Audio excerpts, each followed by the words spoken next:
I hope that what the book does is any reader that hears it or reads it, that it helps them take the next step in their relational experience with God. It's got a lot of great dialogue, dynamic dialogue, great characterization. And so, I think it's the kind of book that will appeal to both kids and to adults. It's the story of Jairus's daughter, who is named Talitha, and she wants to meet Jesus more than anything because she believes that he can heal her. And the story is the journey that her father goes through, really, of letting Jesus, because her father is a Pharisee. He's the head of his local synagogue, and he is afraid of bringing Jesus into his house because Jesus is an upstart. He's a rebel, according to the people in the synagogue. And so he's nervous about bringing Jesus in. And so the story is the story of this little girl and her need for Jesus impacting her father and her mother and their whole community to bringing Jesus into her home and ultimately not healing her, but raising her from the dead, because it wasn't that Jesus was too late, but Jairus was too late in getting the message. And so it turned from a miracle of healing to a miracle of resurrection. Yeah, that's amazing, isn't it? You mentioned a lot that this story, although the main character is Talitha, it touches a great deal on Jairus's own journey of faith. Why do you think it was so hard for Jairus to believe in Jesus? It's a difficult one. He would have had his personal reasons, but the main struggle he would have had is his religion was more powerful than his relationship with God. And he was indoctrinated into being a religious leader, and he knew what he had to do. And Jesus told stories about religious leaders like this, that, they couldn't stop and help people because it would make them unclean for 7 days. And that's just the opposite of the gospel. That's the opposite of what even the God of the Old Testament says to do for the stranger or for the sick or the infirm. And so Jairus has this real battle of, is Jesus really a bad guy or is he a good guy? And for Jairus, he has to take a shift from, and it happens because of his understanding of the Sabbath. And he goes through this journey where he's a Sabbath man. He's a lawman. He goes to church on the Sabbath and he runs the church on the Sabbath. But then his daughter gets sick and he suddenly wants to be at home on the Sabbath, because that's when a day that he has off, a day he could spend with his little girl who's dying. And what if he comes home one Sabbath and she's not there? And so he's afraid of losing her. And suddenly the Sabbath becomes more and more relational for him until he gets to the point of saying the Sabbath is for family. He has this realization that the Sabbath isn't for just obeying and obedience, but the Sabbath is actually for relationships. And when he realizes that, it's kind of the turning point in the book where he realizes that Jesus is also all about healed relationships. So it's in my writing, obviously, when I wrote it, I was like, I'm a dad and I have kids, and I visualized in my mind, my whole life, the story has always been the story of Talitha until I became a dad. And then suddenly it started becoming the story of Jairus and saying, I know I have views about certain things. Would I be willing to invite someone into my house that I thought was a bad influence? And then the journey that Jairus had to go through of saying he's not actually a bad influence. He's actually showing us the way the Sabbath is meant to be. And we've so indoctrinated ourselves with a wrong view of, and it's not just about Sabbath for us, it's about all of our theology, that our theology has become staid and locked in time rather than being about relationships. And it's one of the things I try to do with all of my preaching and my writing and everything. I'm known as a children's storyteller, but my gift, I guess you would say, is making things simple. And so I try to take complex things and simplify them down into something a child can understand. And when you do that, adults have light bulbs go on as well, because they see that richness of what that storytelling can bring. There's so much you can't just do by telling somebody, this is the fact you think, this is the fact it is. They're not going to hear you if you do that, but you tell a story of someone's journey and they let you in. Story is like a giant door that just opens people's hearts and minds so that they can hear something new. And I've been reading this book on when I visit churches on Sabbath. And last Sabbath, I was in Vansdale Church, and I read this book to them. And one person said, when you said you were going to read a children's book at the beginning, I thought, this is for a sermon. But then, and I told them it's actually a narrative sermon. The way I've written the book, it's for kids, but you'll see it's also for you. The main feedback I got was that this book really makes you think about the stories of Jesus and the world that Jesus lived in and what it would have been like to live there, but also what it's like to live here as a follower of Jesus. So yeah, that's what I try to do with my books. What was it that made you choose this story, the story of Jairus's daughter, of all the Bible stories you could have chosen to write a children's book about? Well, there's a previous book. It's like 10 years old, but when Nathan told me I want you to write another one and then he said, the Perfect Lamb. Mm-hmm. And the Perfect Lamb is also a narrative sermon, and it's one that I wrote and preached when I was a student at Avondale College. And that turned into a book years and years later because someone told me, I was there the day you preached that. And this was, I had to be 10 years later. And she said, I got the tape. You remember tapes? I got the tape of the sermon, and we listened to it every Easter on Easter Thursday to open the Easter weekend for our family. And she said, you really should write it as a book. So I went back to it and wrote it as a book, and Glendon Harris illustrated that one. And after, that one is all about the crucifixion. And it's basically, crucifixion is a horrible, scary thing, but it's for kids. And it's making the idea of Jesus dying for us a story that can be told in a way that children can hear it, that's safe, but also gives them the core idea that what happened on the cross is we found a better lamb. Mm. And that lamb is Jesus, and he's the lamb, the only lamb now, the only sacrifice, and for all time and for all sin. And so that book was all about the crucifixion, about the salvation. This book is about resurrection. And they're the two core themes to being Christian. And again, trying to make the complex simple. The easiest way to tell a resurrection, the meaning of resurrection to children, is a story about a child. And it just happens to be that there's a couple of them in scripture, but that one's really unpacked quite a lot in the Gospels.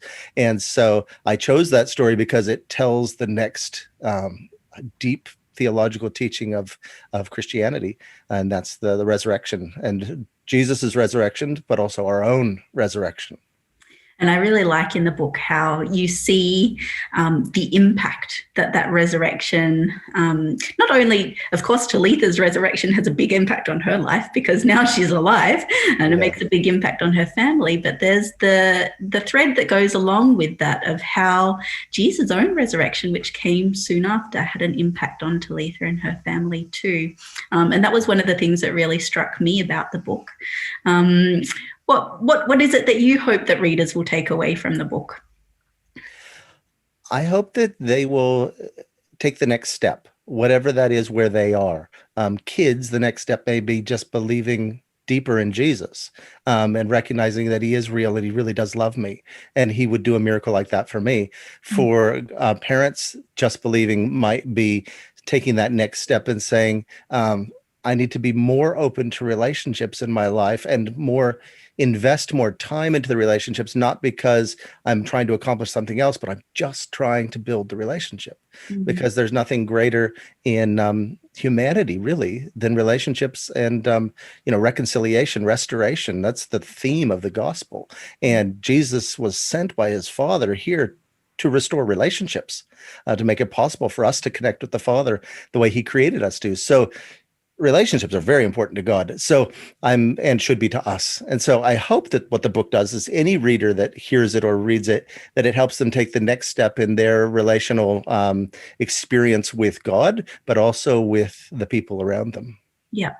Now, the book has a couple of really important features. At the back of the book, it has a series of discussion questions that parents or Sabbath school teachers or different people or school teachers could go through with their children just to help to draw out some of those themes in the book.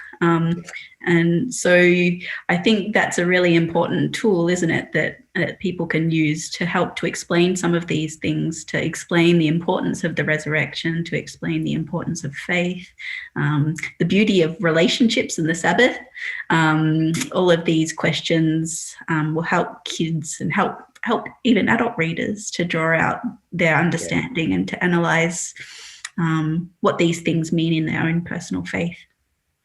Yeah, one of the things from my youth, Michael Card was a really big singer when I was a young person in high school and college.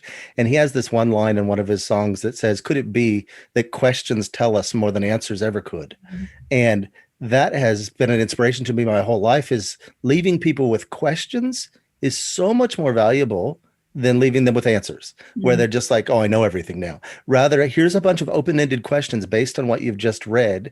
And none of the questions that are in the book are yes or no questions. They're all, how would you feel? What would it do for you if this happened? How do you think Talitha felt in this moment? And my hope is that grandparents will read this to their kids. It's 7 chapters. It's 1 week. If you have your grandkids for 1 week, and you say, we're going to read this every night while you're here. And you ask those questions at the end of each chapter, and you just leave it, because kids will be like, no, you have to read the next chapter. Say, no, that's a special chapter for tomorrow night. And it creates the relationship with the child and the parent, to the child and the grandparent. And the longer you leave that story to build in their mind, it creates a strong relationship with the child and Talitha, and with you as a parent and Jairus, and Jairus's wife, Talitha's mom, who struggles the whole time to balance the two of them, because she loves both, and she loves God, and she wants, sometimes we're trapped in between other people's relationships, and that's the role the mom plays in the book. Questions. Since I started writing kids' books, I've always put questions at the end of each chapter. And the reason why, when I first started, I wrote this scroll series, which each chapter finishes with 3 or 4 questions. And the intention with those chapters was I tried every single chapter was a cliffhanger. So kids would beg for the next night and say, no, we're not going to keep going. We're going to have a discussion now. And they have all these questions and answers and stuff going on in their brain. And so they want to do that. And I have so much feedback over the years from people saying, thanks so much for the questions. It just, kids, like parents saying, kids go so far with these questions that I would have never thought they were thinking like that. And that's the inspiration for me anyway, to have parents think their kids are super smart. Like, wow, because that's a relational thing. If we don't spend enough time with the people that we are raising and the people that we love, we don't even realize how deeply they think.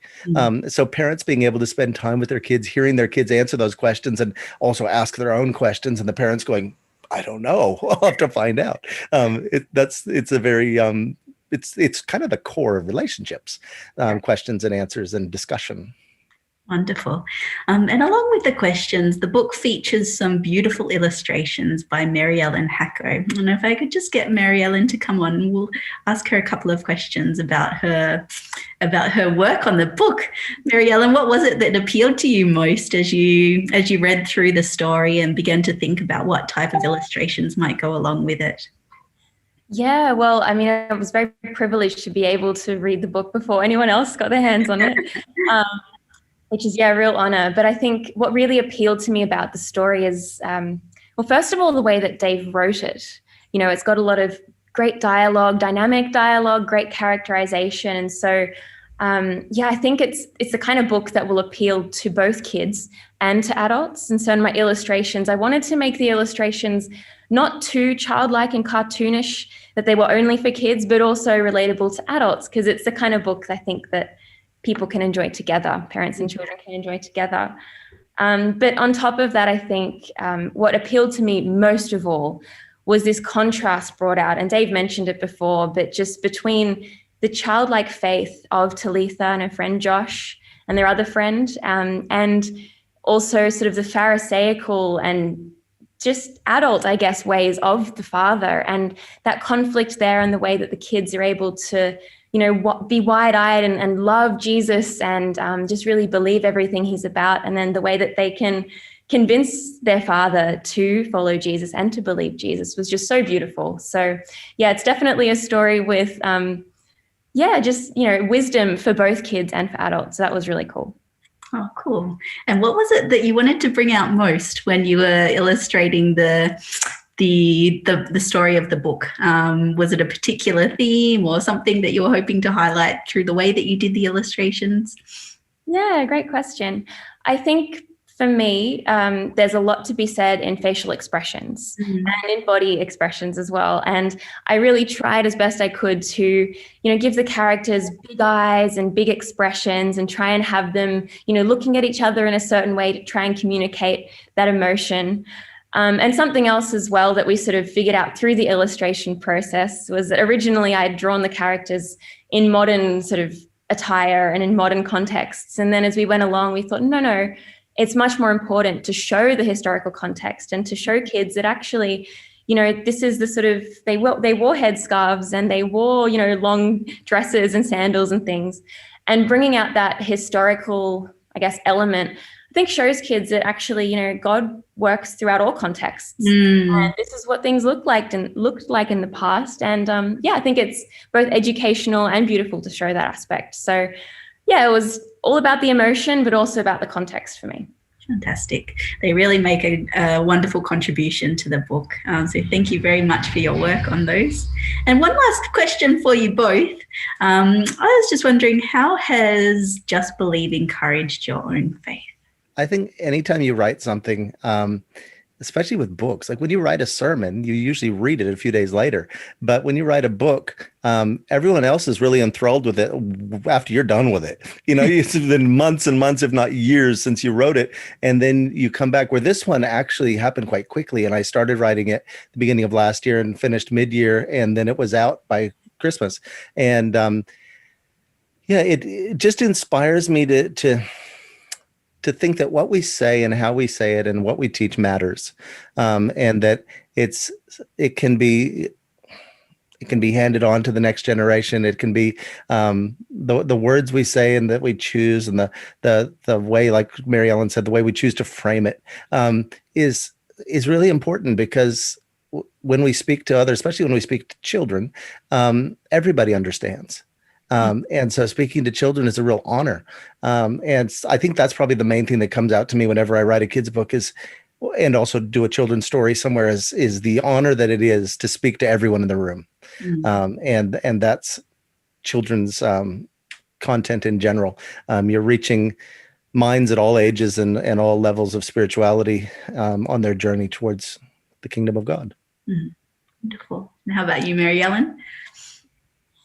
I loved what you said, Dave, about, it's an honor to speak to kids. And I think that's so true. But I think it's also an honor to listen to kids. And it's an honor to sort of get into their minds and see their childlike faith. And for me, just reading this story and how they believed Jesus so wholeheartedly, so quickly, was very challenging to me as an adult who, can be quite judgmental and sort of lukewarm in my faith, just to, especially in a year like 2020, maybe 2021, we don't know what's ahead of us, but to have that encouragement that actually Jesus is in control and he is powerful and he can heal and he can work in your life. It was just a simple reminder, but a really powerful one for me, that I should trust God more. Wonderful.